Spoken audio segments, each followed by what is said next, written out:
Good morning. What is great, good, and real? And welcome to day 32 of the Do You Rules live stream experience.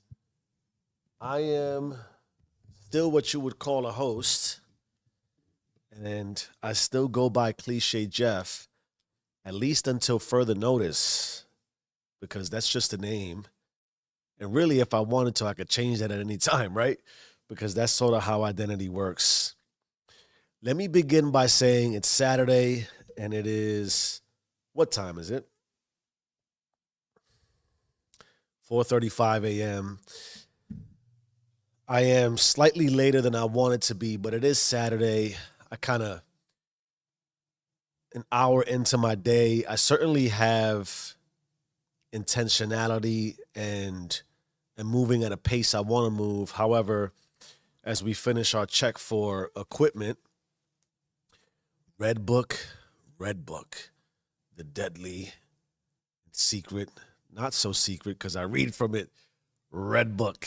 This has become, man, we're going to talk about reflection today because it's Reflection Saturday. I know I'm getting a little bit of a shadow because of my background. We're going to talk about hello from Australia, blessings, and welcome to this lovely morning. So if you're new to this, Mr. or Mrs. or human master, I am going through the self-improvement process. I'm so used to nobody being on. You got me a little bit anxious and excited. We're going to go through the reflection period. So this is day 32. I've been doing this at this time for 32 days straight. So we'll talk about what we've learned, what hasn't happened, and what has happened. It's always exciting to see somebody join the stream. What a blessing. What a beautiful thing. So the Red Book contains our thoughts. I switched my chapstick for the day. I got some Burt's Bees, some medicated. That's good. And then, of course, we have our bottle of water for when I'm parched. So now, if we can reflect 32 days in, we start a new month. Thank you. Blessings to you too. Okay, we're going to reflect today. And there's some things that I wrote down about what has not happened.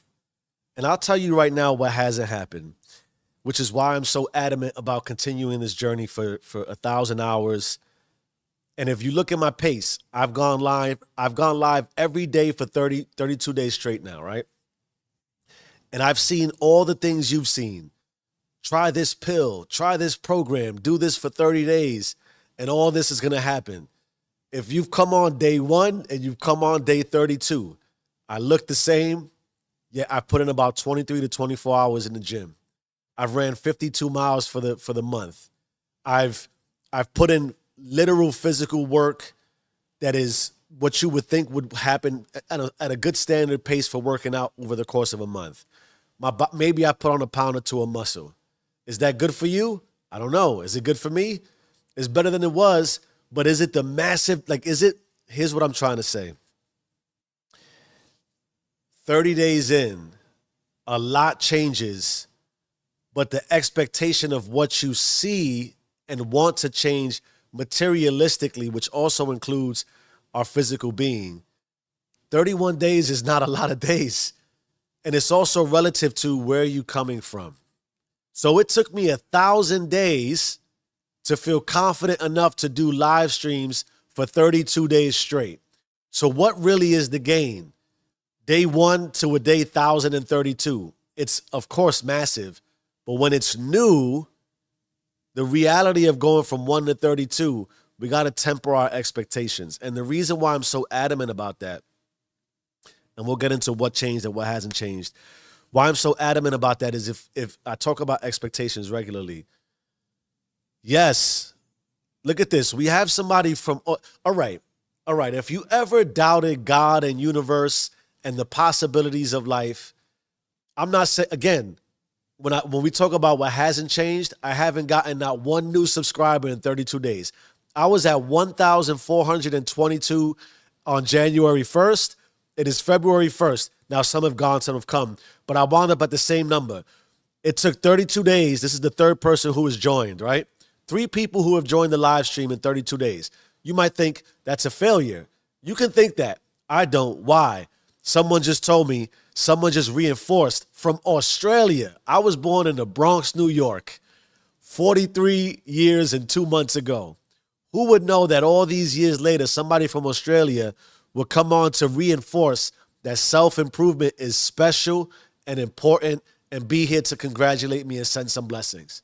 So when you talk about what can you get, what's the return on investment? This is a return on investment. One life is enough. I've said this, and that's one of the epiphanies I had over the course of this month. One of the things I read and I think it was Lao Tzu, right? Lao Tzu said, everyone wants to change the world, but not everyone wants to change themselves. And I'm paraphrasing a bit. He might have used different words. But the analogy is, if I were to give you a stage and I were to tell you that this is why self-improvement, this is what we sell, right? The cliche, which is why I'm Cliche Jeff, if you do all these things, you will be rich. And most of us will jump on stage to go be rich. But before we can get on stage, the easiest way to change the world is to change ourselves. The minute we change, the world has changed. Because now we ourselves are a better product to the world. And if we all just became better within ourselves, the world, I talk about this almost every day now. I can make a show about this every day and just title it a little bit different. So thank you, Marster, for joining.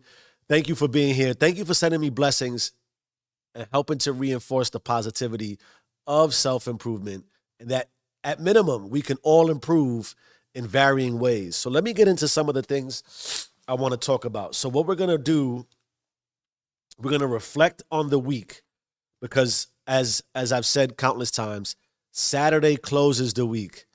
You're welcome. Appreciating my beautiful words are important.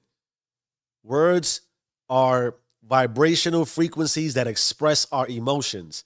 The biggest and fastest way to change our lives is to change our emotions. It's hard to change our emotions when we speak in an emotional way that is not conducive to positivity, that is not conducive to abundance and blessings. Because I talk about this all the time too.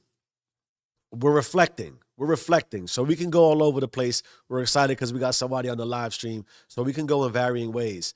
But part of the improvement process is, and because of my space, right? I talk all the time about how I'm in IT, information technology, so I'm a very logical, engineer-driven mind. We talk about we got to change. What was one of the things I read over the course of the week? From the book, The Conversations of God. If you do not go within, you will go without. But the difficulty with where we are with our life, the materialistic external view, because how can we not be influenced? It's not to cast aspersions or say, it's an indictment on us for looking outwardly. It's natural to look outwardly. 80% of how we view and process the world is through our visual stimulation. It's the sensory of the eyes. And then that input that we receive from the world, it has an impact on how we feel internally. It's natural. And if you're like me, I started this journey when I was 39. I'm going to be 44. You have 38, 39 years of the opposite or the inverted experience. What you are and what you become when you say, oh, light bulb moment, I want to change my life. I want to go within. I want to find something deeper and better. Well, now you got to fight. You got to fight all those years of the opposite way. So my point to close it is, if we know that we're visually stimulated and we're seeing, and then therefore you can think of it of speaking because of what we're thinking, because of what we're feeling. We're more outward, so we speak so consistently because we think so consistently, because we feel so consistently. The quickest way to change it is to start to feel differently, so we could think differently, so we could speak differently, which is why we go inward. You close your eyes and stop looking at what's on the outside. You revert inward because the outside is a distraction, right? And then you change your emotion, you change your thought, you change how you speak. All of a sudden, your life changes. That's really what it is. So we're going to close the week. We're going to close the month. We're going to start anew. Saturdays close the week for me. And a lot of it is because I'm a contrarian. A lot of it is because I don't like the standard cultural norm of, oh, Sunday's a rest day. I grew up in Catholicism. Sunday we go to church and we pray. No, Sunday I start the week. And I like the concept and idea that A lot of people use it to rest. I'm using it to get ahead. Why? I need it. I need all the opportunities I can to work ahead. Saturday, I still grind, right? And I'm also a standard 9 to 5 human. So part of what I hope that anyone can get out of this is 31, 32 days in. Thank you. Spot on with what I just said. We got somebody flowing from Australia, baby. We flowing to Australia, baby. Think of it like this. I hate to think that these are excuses, but there's a reality to a lot of what's pushed in the self-improvement spaces. We're in a trap. We're in a rat race. We're sheep. We're working the 9 to 5, and society is blinding us. I don't know about all that. But if you're working 9 to 5 and you're like, I don't have enough time, I work 9 to 5. If you have a family and children and you have other obligations, I have a spouse. I've been married for 18 years. I've been with her for 25 years. I have 2 children, a 15 and a 12-year-old.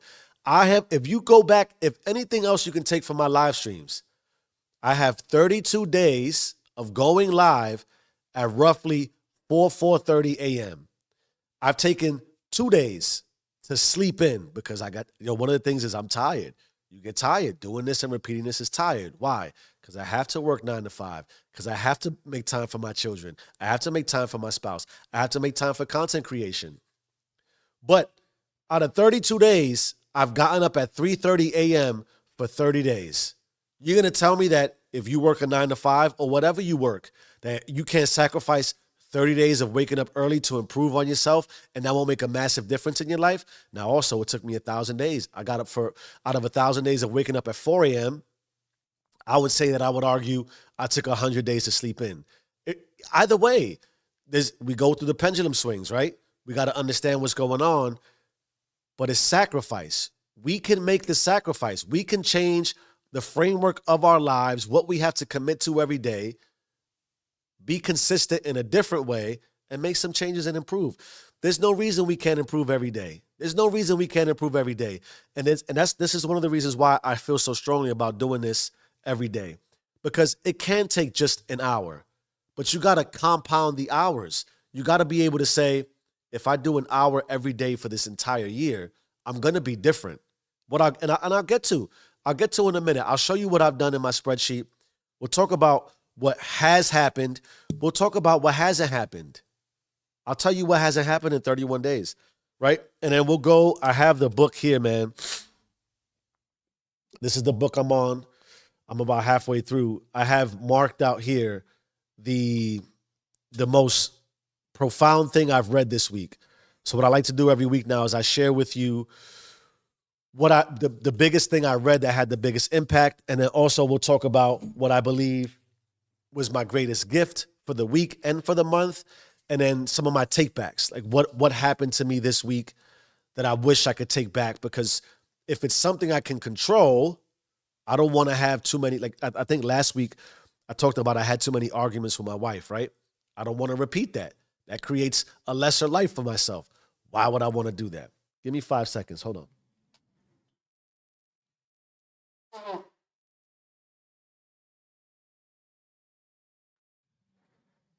All right. So what does beep, beep, beep, beep, beep. What does 32 days of self-improvement get us? And I'm going to go right into the overall target. So 1,000 hours of doing me. This month, I put in 79 hours of content creation. What did that get me?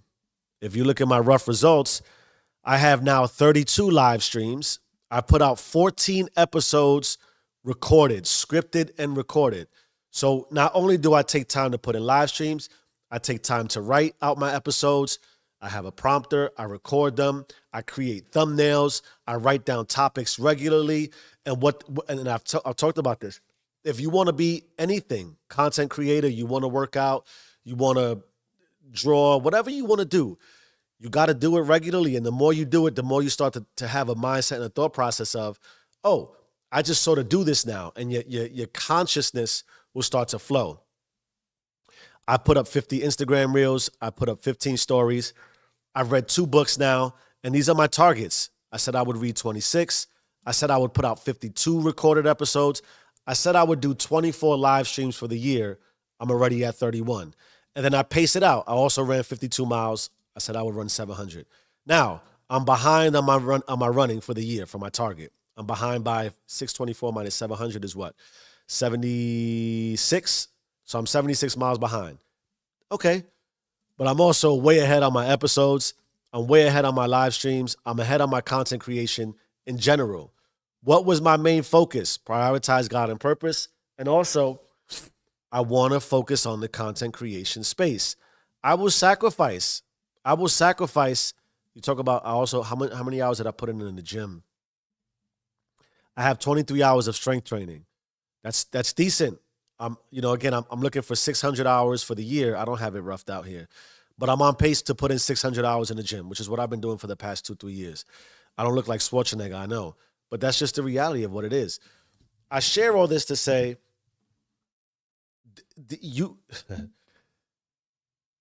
all the things you hear and know about. How can I be more consistent? Well, you got to set a schedule. I can't tell you how to set your schedule. I can't tell you when to put in the time, but I can tell you if you put in the time, then you'll have time. Otherwise, you won't have time. I'm not here to fight you or debate you. Hey, Jeff, I don't have time. Okay, conversation's over for me. I'm also not. I don't have enough time, especially mentally and emotionally. If you're coming to me closed off, and you feel like you want to hear me, oh no, yes you can. I'm not that kind of dude. If you already believe you don't have time, I don't have time to waste on you. Cool, let's move on. If you want to come to me and say, I don't have time and I want to figure out how to make time, could you please help and help me consider the possibilities of making time? All right, fine. You're more receptive. You're more open. There's less ego there. But if you just want to hear me pump you up and hype you up because you need me if you need me to tell you, yes, you do have time because you think you don't have time, I'm not that kind of guy. I'm not that dude, right? So let's get into what hasn't happened over 31 days. What hasn't happened? I pretty much have the same body. Maybe I have 2 more pounds of muscle. You can't really see it. I mean, if I took my shirt off, that'd be different, right? At 43, 44, I have to also have higher or lower expectations because why? My testosterone levels are lower, right? The ability to build a body. I used to be a massive alcoholic and way overweight. I did some bad things to my body. When you make that pivot and you start getting older, there's just a reality. You're not in your Superman mode. You're not 20, 21, 22. The body builds different. It takes a little more time. I have relatively the same strength. And I can say it this way. I have 90-pound dumbbells in my house. When I started the month, I could bench press the 90-pound dumbbells 6 times. When I did it at the end of the month, I did it 7 times. Am I stronger? Sure. Technically. Did I change the world? No, right? There's no 31-day pill to make you the most amazing person in life. There just isn't. I talked about it already. I have the same subscriber account. I have the same bank account. I live in the same house. I have the same car. I have the same job. I have the same friends, foes, and enemies. What does that all mean? If I could put in 31 days and what were the total hours? I put in 145 hours this month, in 1 month. In 1 month, I put in 145 hours. What does that say to me? That every possible second, minute, and hour that I had to dedicate towards self-improvement, I did that. So what did I do? What did I get out of it? What would be the impetus? What would be the benefit of putting in as much work as you can over the course of a week and a month? I do feel this is what has happened. So if we have the conversation, Jeff, what has happened to you over the past 31 days that you feel so amazing? You're talking all this shit on the mic. What are you selling here? Well, I feel more accomplished. I feel more confident. I feel more skilled. I have accrued more skills. Is that not logical and reasonable? I feel more focused. How could I not? I feel more concise, more balanced, more level. I wrote this down too. The fear of stopping has increased. I'm massively conscious of quitting. Why? I don't want to quit. I don't want to stop. And I have to reinforce that possibility in order to keep me inspired, motivated, and moving forward. You think about how the mind works too. Day 28, 29, it's all of a sudden the first of the month. It's the first day.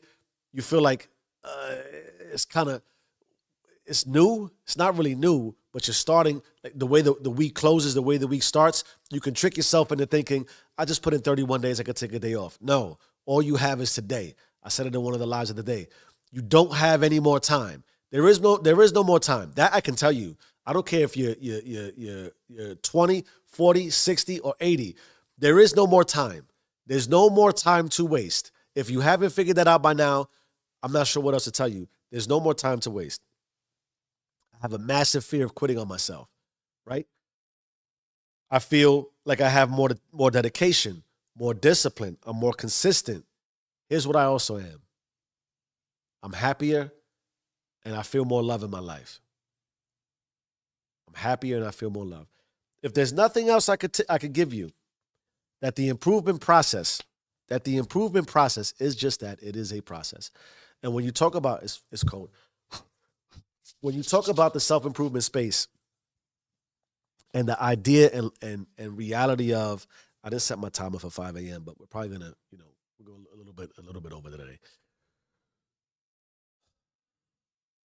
It is the process. It is the process. It is the process. I'm so tired of hearing that. Maybe because I hear it in the same way all the time. It's sort of like, well, what is the process? And I think we all believe that that's inherent, that we just understand what the process is. I believe also, and in the same way, we forget that we're already in a process. That is the hardest realization, going within so we don't go without. The reality that, all right, I was having a conversation with somebody yesterday, and I was asking this person a question, and that person was on their phone. And that person didn't respond to me. And I said, hey, I would appreciate a response, because here's what you're doing. And I've said this before, when you don't respond, that is a response. So by you responding, by not responding, you're putting me in a frustrated and conflicted state of, you're either focused on me or you're not. And if you're not focused on me in our conversation, I don't need to have this conversation. The key there is, you can speak very loudly by not speaking. Silence is a response. No response is a response. The same way that when you don't make a decision, that is a decision. You cannot make the decision to make a decision. And live in that way when all your decisions are predicated off of not really making a decision, then you really lack control of your life, because you're still making decisions.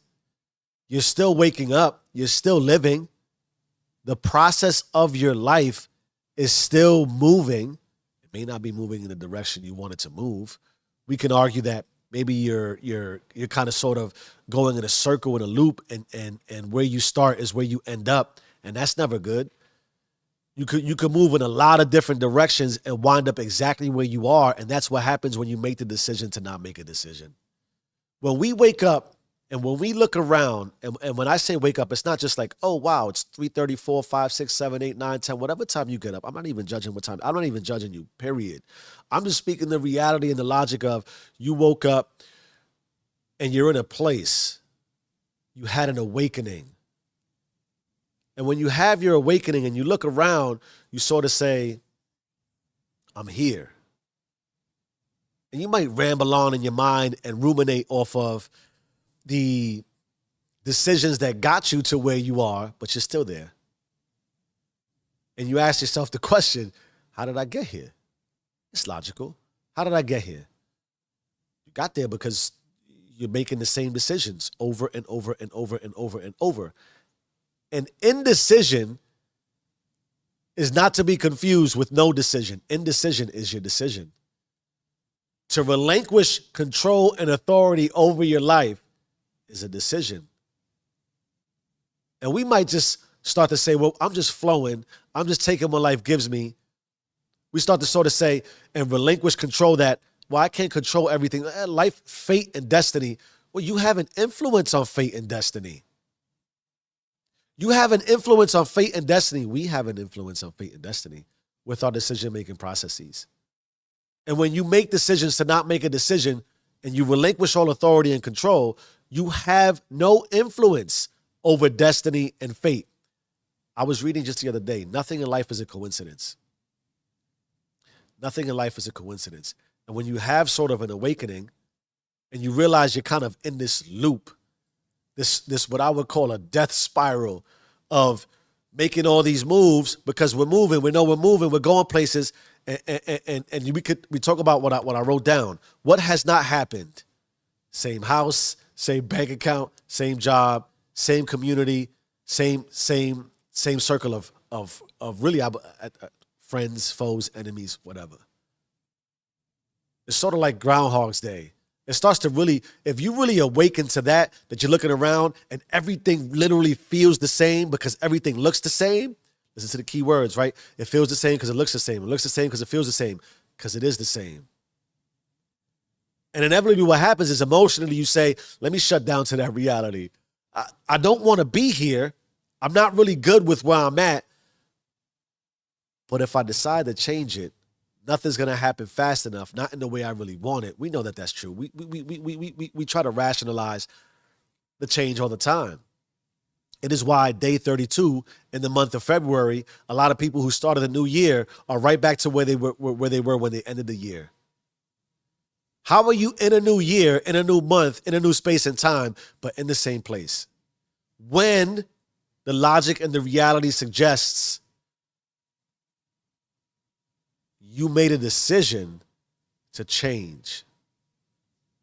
And your decision to change was to revert right back into what you are, which is the process you've already accepted. The decision-making you've already become an expert at. The only constant is change. Boom, from Australia. I'm not telling, this is why I'm Cliche Jeff. Why are you Cliche Jeff? Because cliches are important if you really listen to them. They're overdone. But there is nothing, this is what I really believe. I believe this in my soul. There's nothing I'm learning that you can't learn because the answers come automatically to you when you go within. If you don't go within, you go without. The minute you go within, all the answers you seek will be revealed to you. Why? Because it's a remembrance. It is all a remembrance. We've forgotten who we are. We've forgotten who we could be. We've forgotten the power and the authority that we have over ourselves. Why? Because I believe deeply at a spiritual level what I would always refer to and give authority to, which is God. God gave me this authority by instilling in me the creative power of Creator. Again, I'm not arrogant and naive enough to say, when I do believe we're all God collectively. Not one of us is any more powerful or greater or the actual source as far as the everything and the isness, but we're a fraction of it. And the fraction of what God gave us in God's image is all we need. Not to be misconstrued with lack on any level or the realization that we're not finite and that we have flaws and that there is going to be some lack from the perspective of there's just some things I'm not good at.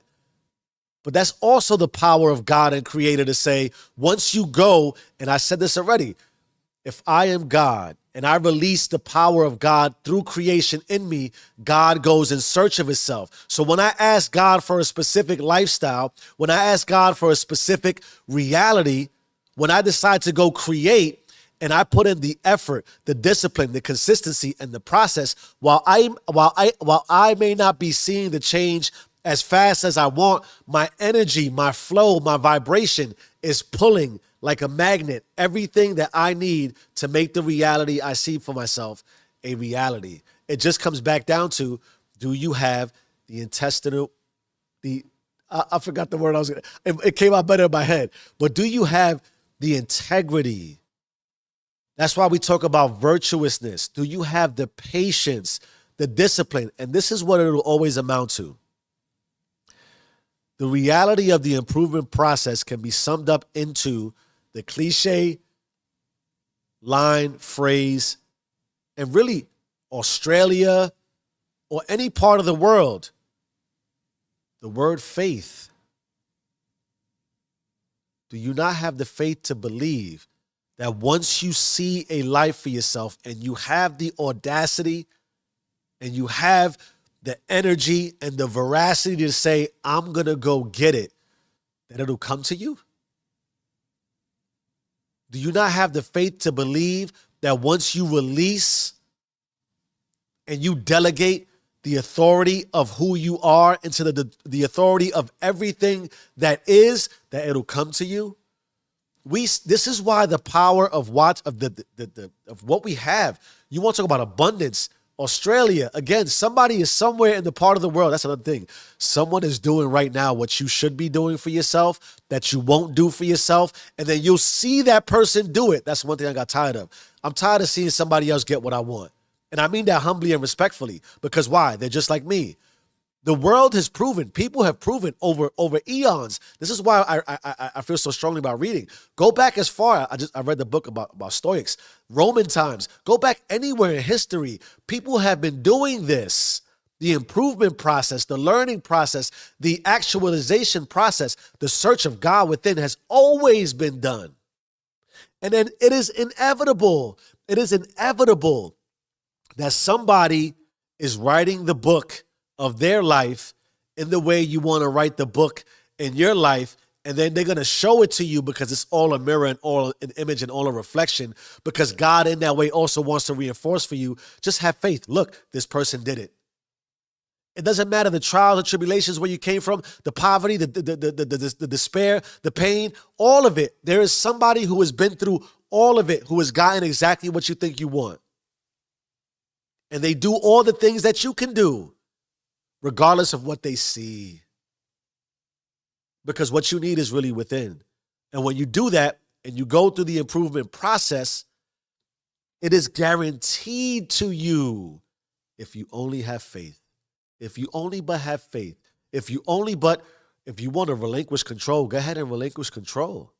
But relinquish control in a way that says, I'm going to do everything I said I was going to do, because I said I was going to do it, because I have the discipline, because I have the focus, the intentionality, and the faith that when I do it, I've already become.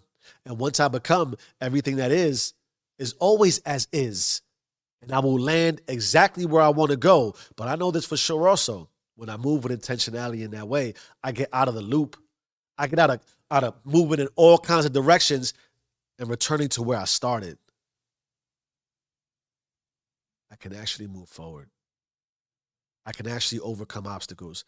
I can actually push through. I can run the hill. I can encounter many, many different friction points and conflict and come through it with resolution. Why? That's my guarantee and my gift. And without that, you talk about what you'll be able to, and I'm going to get into the most powerful thing I've read this week because I think it aligns with what I'm saying right here.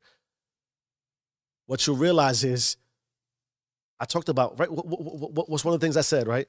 I feel more happiness and more love. Why? Because the more pain, the more difficulties I go through, the more I realize why I want to be in a state of happiness and love. But without it, I couldn't feel happiness and love. That is the dichotomy of life. That is the gift also of life. That if you just think about it in two ways, there's love and there's fear, and there's derivatives of that. We can see and show and express love in many ways. We can see and show and express fear in many ways. Without the two, I talked about all the time, hate is the protector of love. You need the fear. If it wasn't, we'd just basically be machines. That's not what we are. We have the gift of creation. We have the gift of consciousness. We have the gift of thought. And we put all that together. Holy cow, what is it traditionally? Mind, body, spirit, the Holy Trinity. The id, ego, superego, subconscious, conscious, superconscious. It's said in many different ways. Catholicism, Buddhism, pick a religion, any religion, say God in any way. It all comes back to the same thing. And remember also, when we talk about faith, it requires faith to have the faith to not believe. So even if you want to tell me with great conviction, I don't believe, I applaud you. I applaud you. Why? Because it takes faith to not have faith. versus just releasing and pretending as if you have no control in the hopes that because I say I don't have no control and because I say it's fate and destiny and you just never know. And I fear God. Why do you fear God? Why do you fear God? There's no judgment, but there's a reality to when you don't proceed with faith and you just release, well, then you have no authority over the power of who you are in the creation. So that will be returned to you. It will be returned to you. And then you're going to say, it's a tragedy. It's a catastrophe. I'm a victim. I'm not telling you anything that is not how we label things today, because we have to label. This is where we get into the envy, the jealousy, the coveting, the fear derivatives of life, because we haven't awakened. We stay asleep and we pray. We pray for someone to come save you. No one is coming to save you. But if you remain in a state of waiting to be saved, you will just stay waiting to be saved. When you release a vibration of, come help me, come help me, come help me, I am helpless, you stay and remain helpless. So you can constantly identify with that state of being that you emotionally feel comfortable and secure with. That is the power of when we don't realize what our process is. That is the power of being indecisive about our decisions. That is the power of making a decision to not make a decision. You no longer have authority over yourself and your emotions. So in that way, you vibrate the energy of, come save me. Guess what? No one's going to come save you, because if someone came to save you, you would forget how it felt to want to be saved, and you reinforced through your power of creation to decide, I'm just a person who wants to live emotionally and in my thoughts and in my spirit as somebody who wants to be saved. So God leaves you right there. Why? That's what you told God you wanted. That is the power of free will. God in that way is indifferent towards what you want. God cannot strip you of your authority to be who you want to be. Then you wouldn't have free will. It is your will. What you will, that's what will happen. I'm going to read you something right now, man. Stillness is the Key by Ryan Holiday. A book that is, for me right now, hitting all the spots because this is where I'm at. This is from Epictetus. Epictetus, who was a Stoic. You talk about how this really ties into everything we just got tangential on. Now I'm fired up and ready to go. Now I'm hyped, right? You want some incentive? You want some dopamine? You want some straight motivation crack? That's what you want? I'm going to shoot this right into you. If you could really let this resonate with you, think about the power of these words. Epictetus, Stoic. This is relative to spirit. Spirit, the spirit in you. Spirit. Most of us would be seized with fear if our bodies went numb and would do everything possible to avoid it. Yet, we take no interest at all in the numbing of our souls. Did you just hear those words that again gave me goosebumps that I feel like I just jumped out of my body? Listen to what the man just said. This is someone who was ages ago. We would be seized with fear if our bodies went numb. We would do everything possible to avoid it, yet we take no interest at all in the numbing of our souls. Who have we become?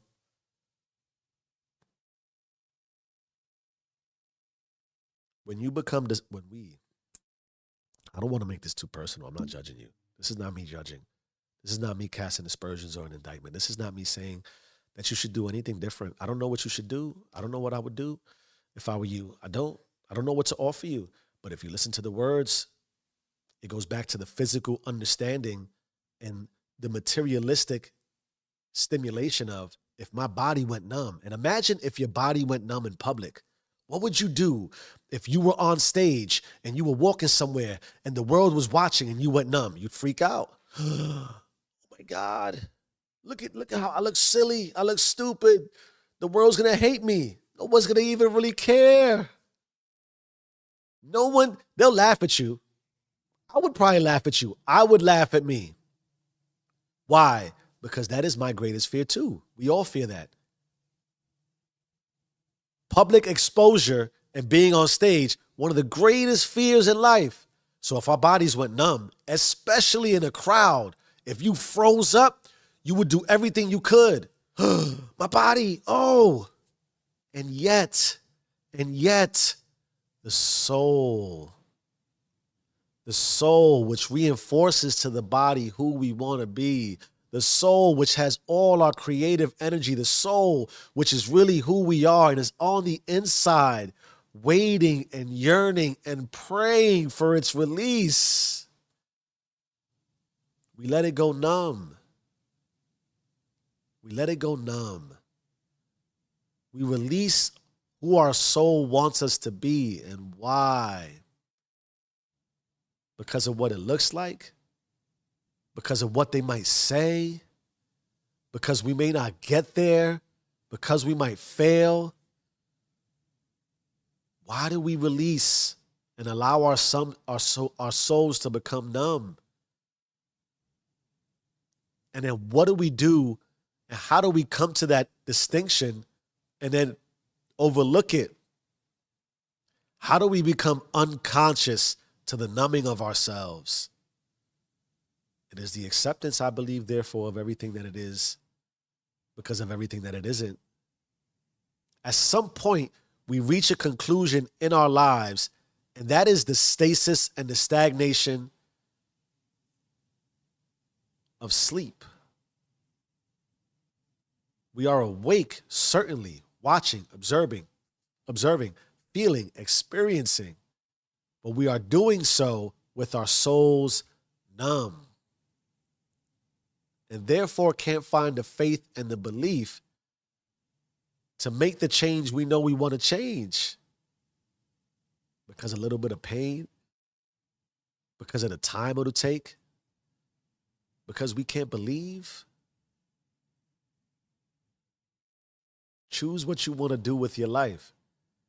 If it's not to improve every day, don't improve every day. If you don't think you're numb to the soul, there's nothing really for you to worry about. Ignorance, after all, truly is bliss. Change your mind, change your life. I am who I say I am. Do you and stay rich.